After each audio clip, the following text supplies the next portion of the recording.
Hola familia, en el vídeo de hoy voy a estar acompañada de Alex Pérez, técnico en emergencias sanitarias, instructor y compañero. Hola Alex, dime, ¿qué nos vas a explicar hoy? Hola, sí. Pues hace unos días hablamos de los torniquetes, hablamos de las hemorragias y hoy vamos a explicar los conceptos teóricos de una hemorragia, de la actuación ante este tipo de emergencias y sobre todo pues desconocer el uso de dispositivos hemostáticos como pueden ser los torniquetes, qué es un torniquete y cómo aplicar un torniquete correctamente. Pues ya lo sabéis, os dejo con Alex Pérez. Vamos a hablar de las hemorragias. Las hemorragias es un contexto en el que nos encontramos los sistemas de emergencias médicas muy habitualmente y cabe destacar que la hemorragia masiva es a día de hoy el top 1 mundial en muertes, cumpliendo un 80% aproximadamente. Es importante los conocimientos y la divulgación sanitaria de este tipo de conocimientos, ya que la hemorragia mata y mata muy deprisa. Es importante que seamos igual de agresivos en la actuación con la hemorragia masiva como lo es la hemorragia con el cuerpo. Es por eso que hoy vamos a hablar de esto, vamos a enseñar y vamos a explicar qué son los dispositivos hemostáticos, qué son los torniquetes y cómo aplicamos estos dispositivos. ¿Qué es un torniquete? Es un dispositivo hemostático. Tiene por objetivo detener o contribuir a la coagulación de la sangre y detener un sangrado. Con lo cual, el uso de dispositivos hemostáticos es un uso extendido en el sistema sanitario, ya sea en entorno civil como en entorno táctico, y realmente a día de hoy las ambulancias también disponen de ese tipo de sistemas. Hoy vamos a hablar del torniquete CAT, que es uno de los sistemas avalados por los comités científicos que avalan dichos programas y que en este caso diseñan y divulgan las directrices a tener en cuenta ante la actuación ante hemorragias masivas y entornos tácticos y entornos civiles, y vamos a explicar en qué consiste un torniquete y cómo vamos a aplicarlo.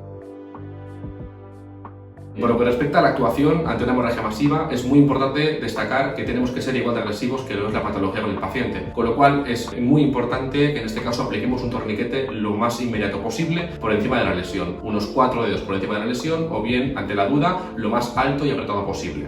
Una vez identificada la hemorragia masiva, lo que tenemos que hacer inmediatamente y sin demora es aplicar un dispositivo hemostático. En este caso, ante la duda, tiene que estar lo más alto y apretado posible en esa extremidad. Es decir, una hemorragia masiva muchas veces va a hacer que visiblemente tengamos la zona llena de sangre, con lo cual nos pueda resultar difícil identificar el punto sangrante. Ante la duda, siempre tiene que ir lo más alto, es decir, lo más proximal al corazón posible y apretado. ¿Hasta cuándo dejo de apretar? Pues hasta que la hemorragia quede totalmente detenida. Esto es muy importante. Por otro lado, ¿cómo paramos la hemorragia? Presión directa, la actuación genérica, ¿no?, que se divulga a nivel sanitario, y en segundo lugar es el uso de dispositivos hemostáticos. Sí que es cierto que se decía, ¿no?, que la elevación de la extremidad podía contribuir, la compresión arterial indirecta por encima de la lesión también puede sernos útil, pero al final, delante de una hemorragia masiva ubicada en extremidades, lo más importante y lo más efectivo es que el torniquete sea la primera opción a aplicar ante este tipo de situaciones. Como veis, tenemos diferentes tipos de dispositivos hemostáticos, diferentes torniquetes. El torniquete que vamos a trabajar hoy es el torniquete CAT, el Combat Application Tourniquet, que es uno de los torniquetes más extendidos en Cataluña y por toda España, pero como veis hay diferentes modelos, como el Ratchet Medical Tourniquet, el SAM XT,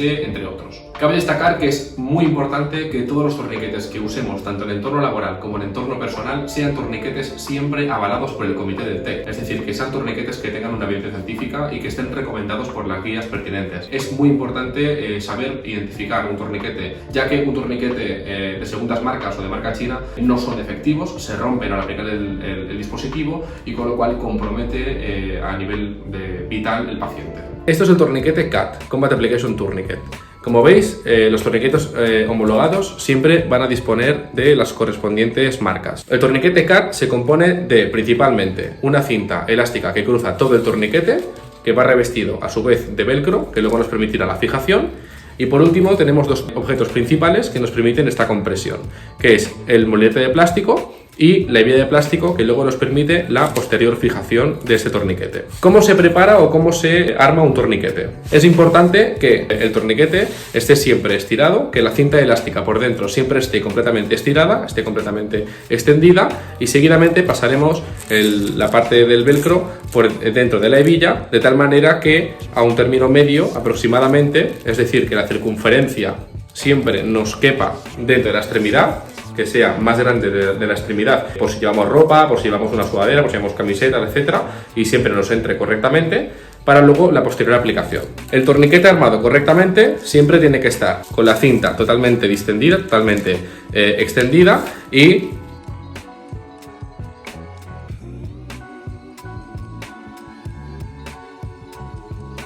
así quedaría un torniquete. Siempre es importante tener en cuenta que el velcro que finalmente cierra el dispositivo, cierra la técnica, quede inicialmente puesto de esta manera, es decir, que no quede cerrado, ya que en el momento de aplicar el torniquete, si lo tenemos de esta manera, nos va a impedir que el molinete pase por el plástico, con lo cual perdemos tiempo y ese tiempo es el que necesitamos para poder hacer la actuación correctamente.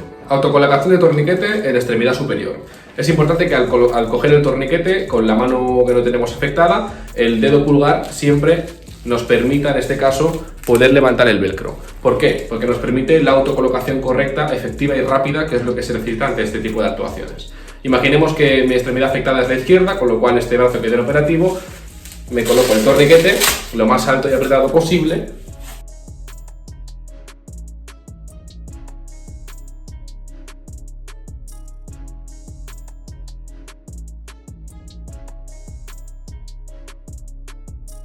Para colocar el torniquete en la extremidad inferior es muy importante retirar objetos que puedan molestar para la compresión de ese torniquete y, en segundo lugar, desarmar el torniquete en su totalidad.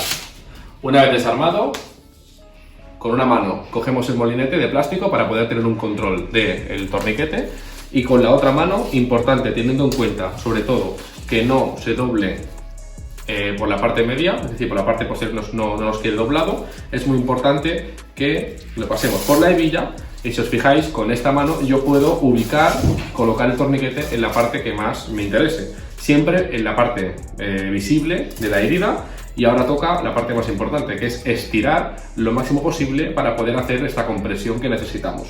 Con lo cual, podemos abandonar el molinete y estirar con todas las fuerzas, de tal manera que este tirón inicial ya empiece con la hemostasia. Seguidamente nos olvidamos del molinete, damos las vueltas necesarias hasta que la hemorragia quede totalmente detenida. Es importante indicar al paciente que esto duele, con lo cual antes de apretar se lo indicamos. Esto va a doler, coge aire, 1, 2 y 3. Muy bien. Y ahora cerramos el torniquete. Colocamos la hora de aplicación.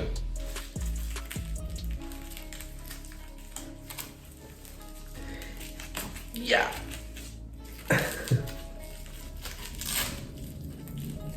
Velocidad, ok, pero ubicación en riesgo de ser afectada por el canal de Hunter, con lo cual un torniquete ubicado en el tramo del canal de Hunter puede no ser efectivo en un 80% de los casos. Es importante recordar que el canal de Hunter o canal de los aductores es una consideración anatómica a tener en cuenta cuando aplicamos un torniquete. El canal de Hunter es un túnel aponeurótico reforzado en el tercio medio del muslo que alberga la arteria superficial femoral y la vena femoral, entre otros vasos. Por estas consideraciones anatómicas, aplicar un torniquete sobre la rodilla o tercio medio del muslo representa altas probabilidades de falla de oclusión arterial. Es por este motivo que debemos recordar que la indicación clínica más acertada a la hora de aplicar un torniquete en esa zona debe ser lo más alto y apretado posible, es decir, lo más próximo a la zona inguinal. Tenemos que recordar sobre todo que el torniquete es de un solo uso por paciente. Es importante saber también que en el caso de que un torniquete no sea efectivo, se puede llegar a aplicar hasta un segundo y hasta un tercer torniquete si es necesario. Es importante que los torniquetes siempre sean homologados. En esto reiteramos, marcamos que tiene que ser siempre oficial, ya que son torniquetes fiables y estudiados con base científica. Y ante la duda, el torniquete siempre tiene que ir lo más alto y apretado posible. Pensar que el torniquete en entorno civil puede llegar a estar aplicado hasta un máximo de 2 horas y en entorno táctico puede estar aplicado hasta un máximo de 6 horas. Hoy en día tenemos hospitales terciarios con cirugía vascular y con quirófano disponibles a menos de 2 horas, con lo cual aplicar un torniquete va a ir siempre en beneficio del paciente en los casos en los que esté indicado. Hasta aquí el vídeo de hoy. Muchas gracias, Alex, por tu aportación y tu conocimiento. Espero que os haya gustado nuestras aportaciones. Si tenéis cualquier duda o comentario que queráis hacer al respecto, hacedlo en los comentarios abajo, que miraremos de contestaros o sí o yo mismo. Y nada, recordad que la formación es muy importante. No paréis nunca de formaros. Cualquier información o si queréis saber más de Alex, también os dejaremos el link de LinkedIn y de todos los cursos que hace. Gracias. Si os ha gustado el vídeo, dadle a like y hasta el próximo vídeo. Adiós. Sígueme en Instagram si quieres ver mi día a día en el trabajo, poner a prueba tus conocimientos y aprender mucho más.